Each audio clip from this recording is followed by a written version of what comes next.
जंगल के बाहर वाले इलाके में 5 चील अपने माता पिता के साथ रहते थे। पांचों भाइयों में प्यार तो था, लेकिन एक दूसरे के लिए मनमुटाव भी था। उनकी माँ सभी से बहुत प्यार करती थी, लेकिन उन्हें प्यार जताना नहीं आता। इसीलिए बेटों को लगता कि माँ उनसे ज्यादा प्यार नहीं करती। पांचों भाइयों में से एक भाई दूसरे जंगल रहता था। वो कभी कभार ही अपने घर आता। सारे भाई अभी बड़े हो गए थे, लेकिन सारी जिम्मेदारियाँ और फैसले लेने का हक अभी भी माँ के पास ही था। माँ, जल्दी से खाना दे दो, बहुत भूख लगी है। हाँ, बड़ी तेज भूख लगी है और कोई शिकार लाने का मन भी नहीं है।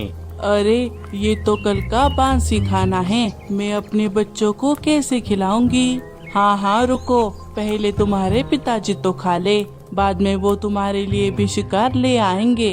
तभी चीलों का छोटा भाई विदेशी जंगल से कुछ दिनों के लिए घर आ गया, जिसे देखकर माता पिता को बहुत खुशी हुई। अरे चीला बेटा देख, मुझे तो अभी तेरी याद आ रही थी और तू बिना बताए अचानक मेरे सामने आ गया। हाँ माँ, मुझे 2 दिनों की छुट्टी है, इसीलिए सोचा कि 2 दिन अपने घर आ जाओ।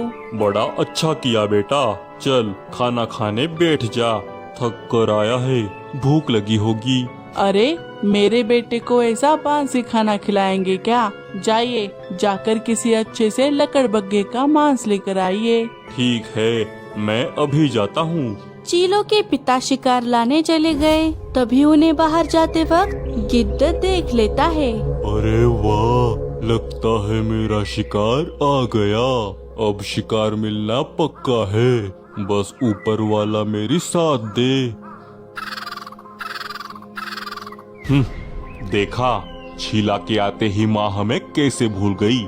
हम भी तो भूखे हैं, लेकिन इस बात की उन्हें कोई फिक्र नहीं। ऐसे भी तो उन्हें कहाँ हमारी फिक्र है, हमेशा पिताजी का ही तो ख्याल रखती है।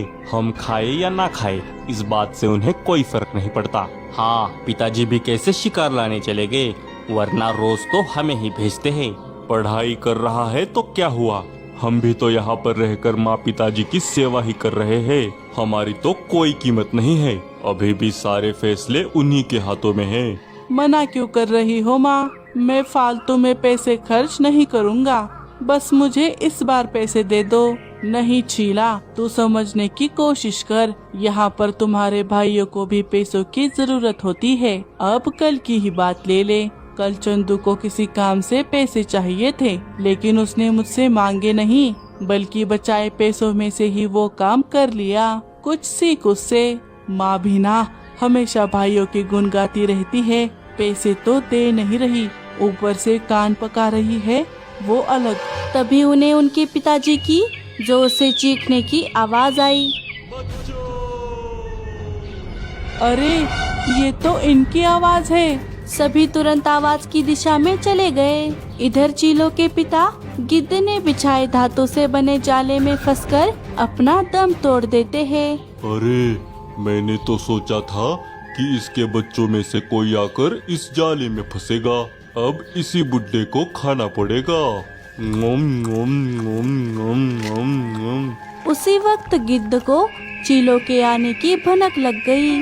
अरे लगता है चील इसी तरफ आ रहे हैं, इसे चीखने नहीं देना चाहिए था।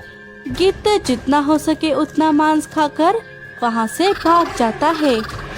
तभी पांचों चील अपनी माँ के साथ वहाँ पर आ गए। अपने पति की हालत देखकर बूढ़ी माँ को बहुत बड़ा सदमा लगा। नहीं पिताजी, आप हमें छोड़कर नहीं जा सकते। नहीं पिताजी, किसने हमारे पिताजी के लिए जाला बिछाया? छीले, ये सब तेरी वजह से हुआ है। ना ही तू घर आता, ना ही पिताजी शिकार लाने जाते, और ना ही ये होता। क्या लखा भाई, तुम मुझे क्यों दोषी ठहरा रहे हो? इसमें मेरी क्या गलती है? तुम मुझसे पहले से ही चलते हो, अब मुझ पर इल्जाम भी लगाने लग गए। क्या मतलब है तुम्हारा? मैं तुमसे जलता हूँ? दोनों भाई आपस में ही झगड़ा करने लगे। तभी उनकी माँ को अचानक से ही जोरों के चक्कर आने लगे और वो नीचे गिर गई। माँ क्या हुआ? माँ उठो, माँ उठो, क्या हुआ? अरे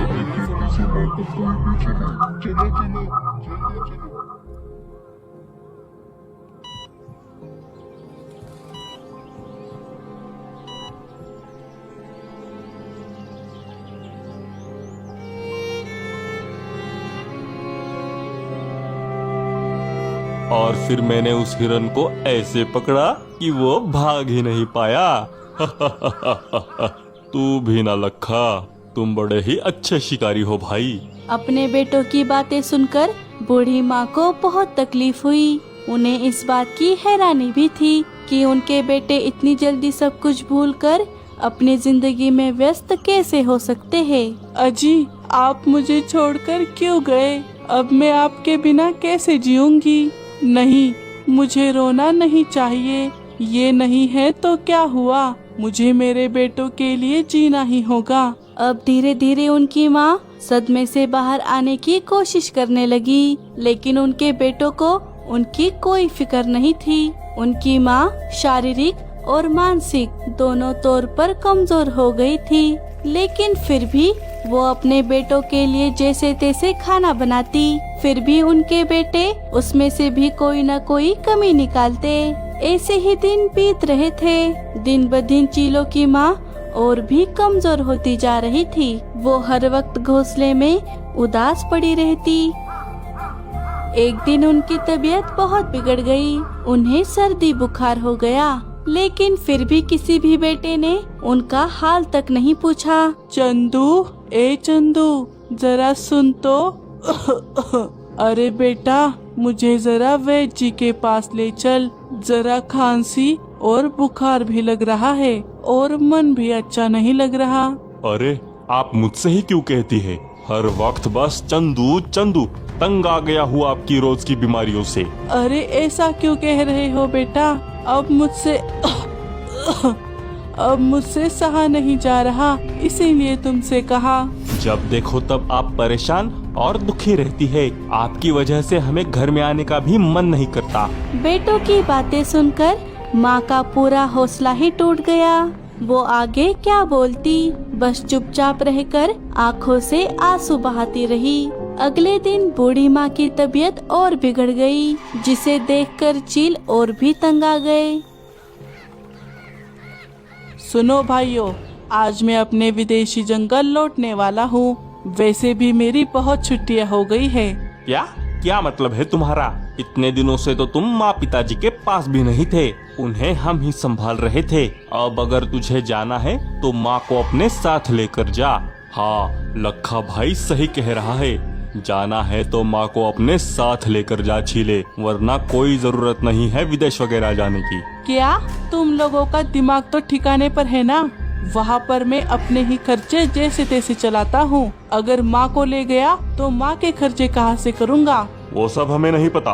और कितने दिन हम माँ का बोझ उठाएंगे? वैसे भी वो यहाँ रहकर कोई काम तो कर नहीं रही। तू ले जा उन्हें। अगर इतना ही बोझ लग रहा है तो कहीं पर छोड़ क्यों नहीं आते माँ को? तुम्हारी भी परेशानी खत्म और मेरी भी। ये बात सुनकर सभी चीलों के कान खड़े हो गए। अरे छीले, पते की बात की तूने। वैसे भी मुझे नहीं लगता कि वो और दिन जी पाएगी। हाँ, लगता है माँ को पिताजी के पास जाकर ही शांति मिलेगी। चलो हम अभी इस काम को अंजाम देते हैं। लेकिन हम उनसे कहेंगे क्या? उसमें क्या है, कह देंगे कि वैद्य जी के पास ले जा रहे हैं, तो फिर उन्हें शक भी नहीं होगा। हाँ, ये अच्छा आइडिया है। चलो, माँ घोंसले में ही है। सभी भाई घोंसले में आ गए। उनकी माँ सभी बातों से अनजान घोंसले में सो रही थी। माँ, ओ माँ, उठो। क्या हुआ बच्चों? कुछ नहीं माँ, लगता है तुम्हारी खांसी और बढ़ गई है, इसीलिए हमने सोचा है कि तुम्हें एक अच्छे से वैद्य के पास ले जाए। ये सुनकर माँ को बहुत खुशी हुई। अच्छा बच्चों, अब इसकी कोई जरूरत नहीं है। मैं तुम्हारे प्यार से ही ठीक हो जाऊंगी। अरे क्या कहती हो माँ, हमारा प्यार क्या दवाई है जो तुम ठीक हो जाओगी?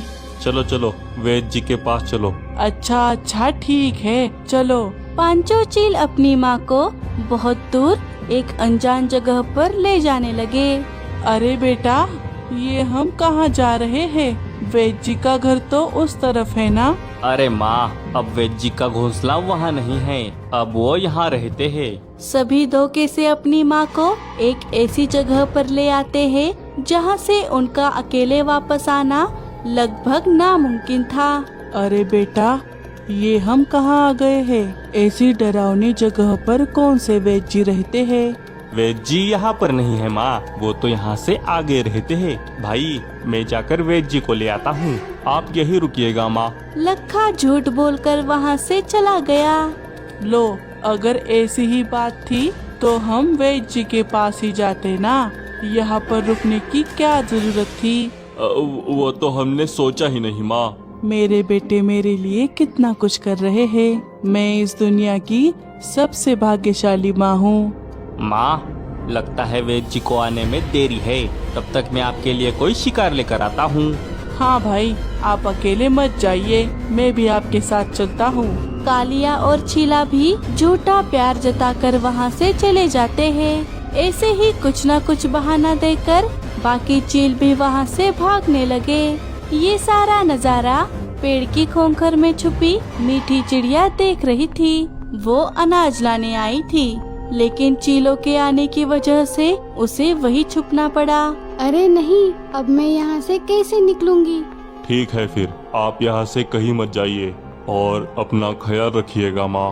अरे तू तो ऐसे कह रहा है जैसे तू हमेशा हमेशा के लिए मुझे छोड़कर जाने वाला है। मेरी चिंता मत कर, बस तू संभल कर जाना और जल्दी आना चंदू। मुझे यहाँ पर ठहरना अच्छा नहीं लग रहा। ठीक है फिर आप यहाँ से कहीं मत जाइएगा, मैं चलता हूँ।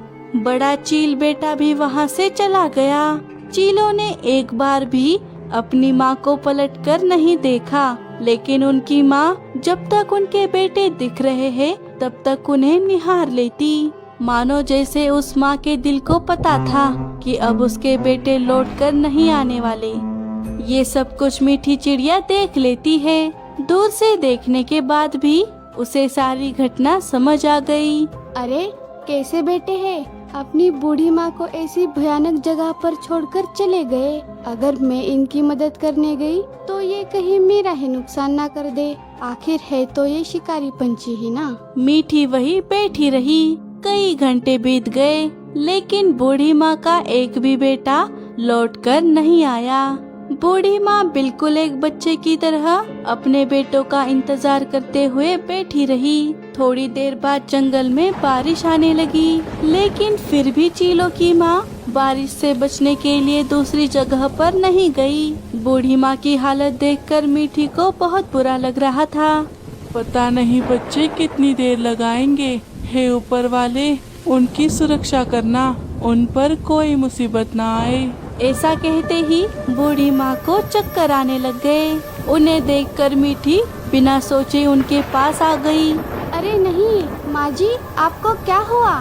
चलिए मेरे साथ चलिए। अगर आप ऐसे ही बारिश में भीगती रही तो और बीमार पड़ जाएंगी। क्या? नहीं नहीं, मेरे बेटों ने मुझे यहीं रुकने के लिए कहा है। मैं यहाँ से कहीं नहीं जाऊँगी। अरे अगर मैंने इन्हें बताया कि वो नहीं आएंगे तो ये मेरा विश्वास नहीं करेंगी। अरे माँ जी, मैं आपकी बेटी जैसी ही हूँ ना। चलिए, अगर आपको कुछ हो गया तो आपके बेटों को बहुत बुरा लगेगा। चलिए आप मेरे साथ चलिए। बूढ़ी माँ को कुछ समझ नहीं आ रहा था, लेकिन उनके बेटों को बुरा ना लगे इसीलिए वो चिड़िया के साथ चली गई। चलो भाइयों, हम दूर से देखकर आते हैं कि माँ अभी भी वहाँ पर है या कहीं पर चली गई। सभी अपनी माँ की हालत देखने चले गए। बेटी, अगर उन्हें मैं वहाँ नहीं दिखी तो कहीं मेरे बेटे परेशान ना हो जाए। तभी पांचों चील वहाँ पर आ गए। अरे माँ तो यहाँ पर नहीं है। अरे ये तो चंदू की आवाज है। देखा देखा, मेरे बेटे आ गए। रुकिए, थोड़ी देर यहीं रुककर उनकी बातें सुनिए। चलो अच्छा ही हुआ, आखिर हमें उनसे छुटकारा जो मिल गया। लेकिन वो कहाँ गई होगी? किसी शिकारी ने खाया होगा या बारिश में भीगकर पिताजी के पास चली गई होगी। जो भी हुआ हो, उससे हमें क्या करना। हम बच गए, यही बहुत है। अब तो मैं विदेशी जंगल जा सकता हूँ ना। बेटों की बातें सुनकर माँ को बहुत बड़ा झटका लगा। जिन्हें बीमारी या फिर बारिश कुछ न कर पाई, उन्हें बेटों की बातों ने पूरा हिला कर रख दिया। माँ जी, दरअसल बात ये है कि मीठी ने उन्हें सारी बात समझा दी। अब उन्हें बीती हुई एक एक बात समझ आने लगी। बूढ़ी माँ चीलों के पास आ गई। अपनी माँ को सामने देखकर सभी चील हक्के बक्के रह गए। माँ, तुम यहाँ हो? हमने तुम्हें कितना ढूंढा माँ, हम कितने डर गए थे पता है? चुप, एकदम चुप। और कितना ढोंग करोगे बेटा, बस करो। मेरा मन भर चुका है तुम्हारे प्यार से। सच कहूँ तो मुझे तुम पर नहीं खुद पर गुस्सा आ रहा है कि मैंने ऐसा क्या किया जिससे मैं तुम पर बोझ बन गई और तुमने इतनी गिरी हुई हरकत की। अगर ऐसी ही बात थी तो मुझसे बस एक बार कहा होता, मैं खुशी खुशी तुमसे दूर चली जाती। कम से कम मेरे दिल को ठेस तो नहीं पहुंचती। इतना सब कुछ करने की क्या जरूरत थी? नहीं माँ, ऐसा मत कहो। तो क्या कहो मेरे लाल, तुमने माँ की ममता का गला घोट दिया। तुमने मुझे इतने दिनों तक झेला, उसके लिए तुम्हारा बहुत बहुत शुक्रिया। सभी चीलों को अपने किए पर पछतावा होने लगा। अच्छा, तो कहाँ जाएंगे आप? आपका हमारे सिवा और कोई है? किसके पास रहेंगे आप? मेरे पास। माँ जी मेरे पास रहेंगी। माँ जी को मैं लेकर जाऊंगी और उनकी अच्छे से सेवा भी करूंगी। ऊपर वाले ने मुझे ये मौका दिया है, मैं उसे नहीं गवाऊंगी। हे ऊपर वाले, 5-5 बेटे देने से तो अच्छा था कि तू मुझे एक ही बेटी दे देता। नहीं माँ, हमें माफ कर दीजिए। आइंदा से हम ये गलती नहीं करेंगे। हाँ, हमसे इतनी बड़ी गलती कैसे हो सकती है? माँ, हमें छोड़कर मत जाओ। तुम्हारे बिना घोंसला नहीं, बल्कि सिर्फ लकड़ियों का ढांचा है। तुम्हारे बिना हम नहीं जी सकते माँ। मुझे माफ कर देना, अब मैं तुम पर और बोझ नहीं बनना चाहती। नहीं माँ, हमें माफ कर दीजिए माँ। नहीं माँ, छोड़कर मत जाओ हमें माफ कर दो। मैं तुम्हारे सामने हाथ जोड़ता हूँ, हमें छोड़कर मत जाओ। मेरी वजह से तुम्हें जो तकलीफ हुई उसके लिए हो सके तो मुझे माफ कर देना बच्चों। चलिए माँ जी। नहीं माँ, अगर तुम यहाँ से चली गई तो मैं अपनी जान दे दूंगा। हाँ, अगर तुम हमें छोड़कर चली गई तो तुम हम सबके मरे हुए मुंह देखोगी। हाँ माँ, हम तो आपको अकेले छोड़ने चले थे, लेकिन सच तो ये है कि हम खुद को ही अकेले कर रहे थे। चीलों की माँ को अपने बेटों की आंखों में पछतावा दिखाई दिया और उन्होंने सब कुछ भूलकर उन्हें माफ कर दिया। माँ की ममता एक ऐसा पेड़ है जो धूप में तपकर बच्चों को छांव देती है। चिड़िया बेटी, मैं ऊपर वाले से दुआ करती हूँ कि अगले जन्म में वो तुम्हें ही मेरी बेटी बनाए। सभी चीलों को अपने माँ की कीमत पता चल चुकी थी। अब सभी चील मिलकर अपनी माँ के साथ हंसी खुशी से रहने लगे और उनकी खूब सेवा करने लगे।